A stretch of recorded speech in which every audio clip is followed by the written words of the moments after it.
Well, hello there. Thank you for watching today.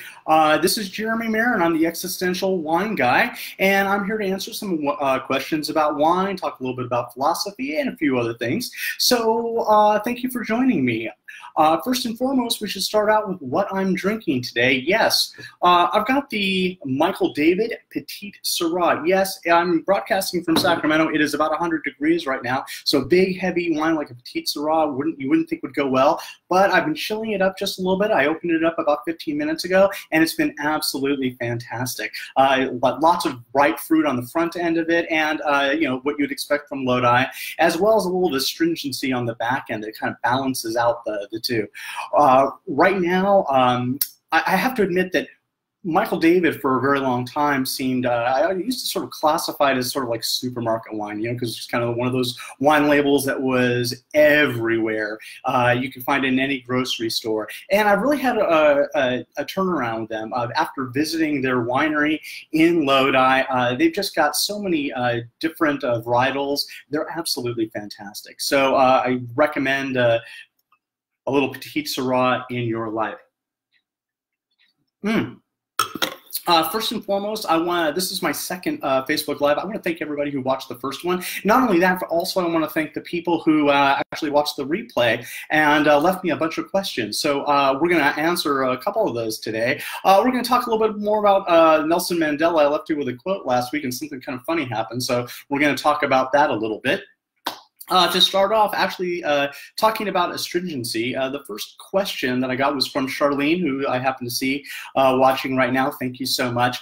She had a question about tannins, how they affect you. You know, what are they, and do they cause headaches? So we're going to talk about that a little bit. First of all, tannins are a sort of naturally occurring compound in the skins of grapes, and they're really responsible for the more astringent quality that you will get with wine. So like a Cabernet Sauvignon, it'll come ripe through there, can add complexity depending on how long you leave the skins, the stems, everything in with the grape juice before, you know, it actually turns into wine. The question being, do they cause headaches? It's actually, I did a little bit more research, and the truth is actually, yes, tannins can cause headaches. Although I will say that having an allergic reaction to tannins really is kind of a rare thing.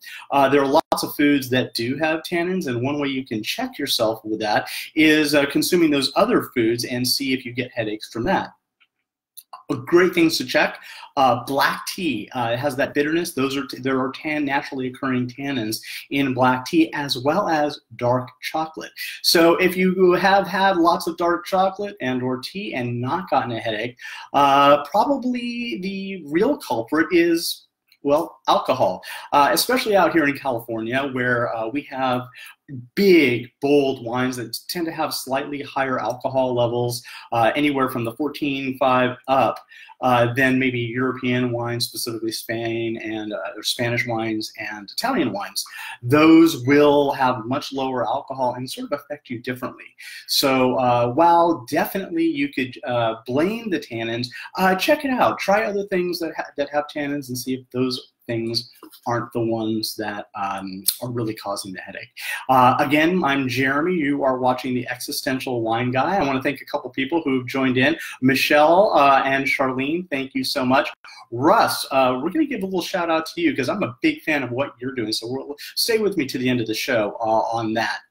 What else can we do? Oh, if you are afflicted by tannins and into heavier wines, specifically the red wines, white wines have a lot less tannins, almost negligible. So if red wines are giving you a hard time for that, please switch on over to white. Those should go away. I'm also going to give a little bit of an apology. Obviously, the lighting in here is like Ed Wood lit the film, and you know, good things are failing to happen light-wise. I am addressing it, and I will come back at you. So last week was Nelson Mandela's birthday. It would have been his 100th birthday. And I did quote him on the show and also a few other things on my Instagram and specifically my Tumblr account. And then I got a message back from someone who said, and I'm going to read this, just I want to make sure that I get it right, that Mandela was a terrorist, best not to quote him. Yeah. Not so much. That just seemed like a racist comment, and I wanted to shut that troll down right away. The first thing is I was never following this guy. I did actually look up his account, and it was amazing how much porn he actually posted to his Tumblr account, giving his credibility, you know, just that little amount. I also wanted to read my response to it, and I am going to have to read it because I do want to make sure that I get it right. My response was, Mandela was a terrorist against the racist regime of apartheid, in the same way that George Washington was a terrorist against the English. I did go on to say, and I'll quote anyone I want, and if it offends you, let me assure you that you are a resilient person and you will get the fuck over it. In wine life, there is absolutely no place for intolerance, ignorance, or that sort of racism. Wine community is all about community. It is about fellowship, and it is about being together, and there's basically no place for that sort of ignorance and racism. If you're just joining me, again, it's Jeremy, the Existential Wine Guy, and thank you so much for watching. Also, it looks like Angelica joined me. Thank you so much. I appreciate it. Charlie as well. So appreciate you guys listening in. If you do have any comments on either, you can post them right here on Facebook and or Instagram. I'm doing double duty right now, trying to figure out the best way to do that. One day somebody will come up with a way that I could do this with one camera and hit both of them right away, but you know, we'll get there. So looking at here, there we go again, Russ. There was a couple of shout outs I wanted to give locally. You know, people ask me all the time, you know, what's your favorite winery? Where do you go to? And they're usually thinking Napa and Sonoma.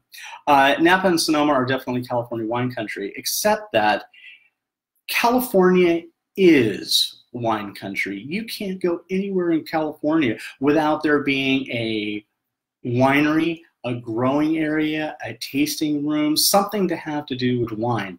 It is kind of small thinking to think of just Napa and Sonoma as wine country. So there are a couple of wine regions I wanted to give a shout out to. One, if you are going to Lodi, one of my absolute favorite wineries and winemakers out there right now is actually a small little Spanish-inspired winery called Bokish. If you haven't been out there, please find a way. It's one of those weird places in Lodi as well, where it is out in the middle of nowhere, where there's a huge concentration of wineries all over Lodi. This one is out in the, just in the sticks. It is literally like one of the last wineries you're ever going to get to. However, their Spanish-inspired wine is absolutely phenomenal. They are, where Lodi in general, when we think of Lodi, we think of sort of bigger, heavier wines, fruit bombs on the front end, generally a little bit higher alcohol. Not that that's necessarily a bad thing, but it's really nice to walk into a winery and have this Spanish-inspired, so Spanish-inspired wines. So they have like a Garnacha and their Tempranillo, and what you're going to find right off the bat is that they are going to have slightly lower alcohols, you know, probably in the 12.5 to 13.5. They are a little bit more subtle. They're incredibly well balanced. They also just went to Spain 6 months ago. I'm probably not right on the timeline there, but they were the first American winery actually to win for their Garnacha. It was a huge, huge honor. They are doing absolutely phenomenal work out there. So if you get a chance, please, when you're in Lodi, take the extra 10 or 15 minutes, and it is way out there. But their winery itself, the tasting room, it looks out on this little hill over the vineyards, and if you actually take a look at my profile picture, that was taken in front of the vineyards at Bocage. So definitely give them some of your time. Also, I have sort of a brother in arms, Russ Reyes, who he's just started his own page and his own endeavor, and it's called Kilt and Cork. He is out there promoting wineries. He is just showing the love for wine. And while him and I are sort of doing slightly different things, that man, we are both like right at the beginning of our newer projects, and it's actually just exciting to watch someone besides myself go through the process. I'm learning from his post. Maybe he's learning from mine. Probably not. But anyway, he's a really good guy, and if you get a chance, later on when this downloads officially to Facebook and Instagram, I will be posting both his page, his website, and his Instagram. You should absolutely check it out because it's really a lot of fun. Again, if you're just joining me, hey, thank you so much. I'm Jeremy Marin. I'm the Existential Wine Guy, and I answer questions in this format about wine and things surrounding wine. Sometimes it's wine, sometimes it's society. I also have, a professional gig where I consult with in the wine industry specifically. I do customer experience for tasting rooms, private tastings, and more than anything else, my philosophy is, while I have a great appreciation for people who can technically break down wine, that's not always what wine is there for. Wine for me is much about the experience of sharing it with our friends and our community and checking it, and really the experience and the conversations that come afterwards. What wine inspires in each person is a different thing, and I really enjoy exploring that. So what else do I have here? We talked about Mandela. Today I came across this quote from Henry Miller, and I'd read it before, and I actually had posted it sometime. But he said, "One's destination is never a place, but a new way of seeing things." And I absolutely love that idea. I love this idea that it's travel that changes us. It's new experience that changes us. And I just, my whole goal for having this sort of interaction on Facebook and Instagram is that we find a way to change each other. And as we change each other, we end up changing the world. And I love that concept. So where are we right now? We are still live on Instagram and Facebook, of course. Sorry, I stumbled a little bit. I also had a question last week, which was really a lot of fun. And they were asking me, like, the funniest stories of closing down a tasting room. And basically the things that happen after hours. Let me assure you that everything you think that happens when things close down, yeah, it kind of does happen in one form or another. It's really a lot of fun.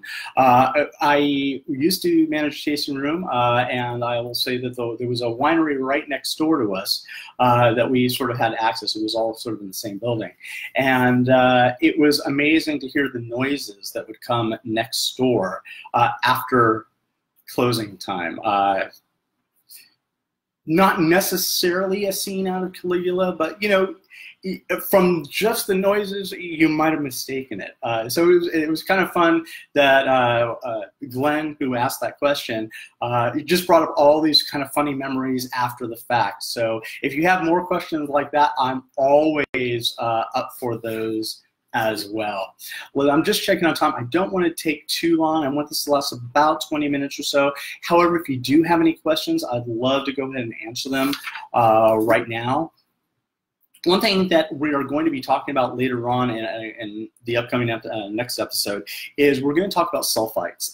Basically, they are the scourge of the wine industry, but actually not really. They've really gotten sort of a bad rap, and everybody does like to blame a bad wine experience on sulfites. Maybe it's true, maybe it's not, but we're really going to go into that in detail with the next section that we go through.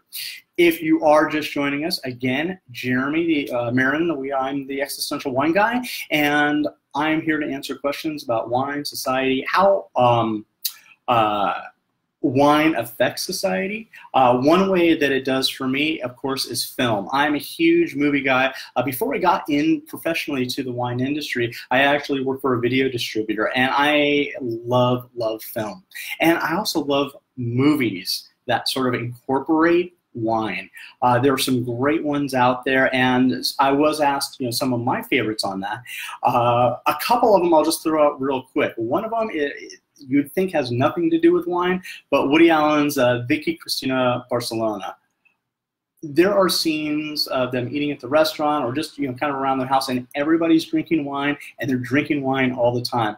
It makes me long to have Spanish wine. Really, the scenes are done impeccably. The story is great. Obviously, Penelope Cruz and Scarlett Johansson, so that doesn't make it bad in any way, shape, or form. One of my most favorite documentaries is a smaller one that you may not have heard of. It is Blood into Wine, and it's the lead singer from Tool, Maynard, and somewhere along the line of this incredibly theatrical and hardcore band, this guy got into wine. And then he also got it into his head that not only did he want to create a winery, but that he was going to do it in Jerome, Arizona. Absolutely not a wine region.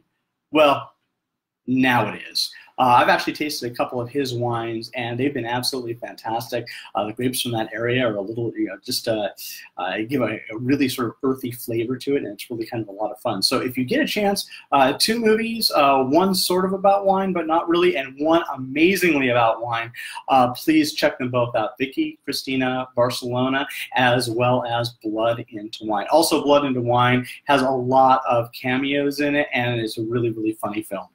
If you're just joining us, again, it's Jeremy from the Existential Wine Guy. You can also find me online if you ever want to contact me. Along with working with wineries, I also do personal tours of wineries. I conduct private tastings for groups, both large and small. The smallest group I've ever done is 2. The largest group I've ever done, I think it was about 125 at one time. It was a tough room, but we ended up having a really, really fun time. So you can always think about those sorts of things if you ever want to do a private tasting or just learn a little bit more about wine. I'm here for you. So we have a couple of new people who just joined. Jason, thank you so much. It's great to see you there. Veronica, thank you. She's joining us on Instagram, so that's absolutely fantastic. Michelle, I think I've already mentioned you, but my buddy Charlie also is giving me huge support and lots of love. Appreciate that. We will be hanging out soon. What else do we have for you? It is coming up to the end of that time. Again, any questions that you might have today, I would love to answer. And if you're watching this on the replay, which is an absolutely fantastic time to watch this, because I know 5:30 in the afternoon is not always the easiest. A lot of people are, driving back home or just, can't watch it. Feel free to watch the replay. And if you have any questions, please contact me directly. You can find me on Facebook, obviously Instagram. Would love to hear you on any format. And we have the charming Wino who is joining me. I used to work with the charming Wino, and she is absolutely charming. So I'm so glad that she's watching right now, even though we're coming to the end of this. So lastly, what have we got for you? More than anything else, I want to communicate not only my love for wine, but the fellowship and what happens as a result of taking in wine. Wine is one of the most unique things that we share because it's something we actually do share. We can go out and have a couple beers, but it's usually in the same different bottles or what have you. Even if you're having shots of whiskey, that's not really the same thing. But when you're sharing a bottle of wine, every bottle is unique. Every bottle is unto itself, and when you share that, you are sharing a unique experience with your friends. The best bottle of wine you'll ever have is the one that you're sharing with friends. I firmly believe that. Anyway, it's about time for me to go. Thank you, everybody who jumped in today. Again, I'm Jeremy Marin. I'm the Existential Wine Guy. You can find me at existentialwineguy.com. You can contact me through Instagram and or Facebook. Thank you so much for joining me today. Ciao.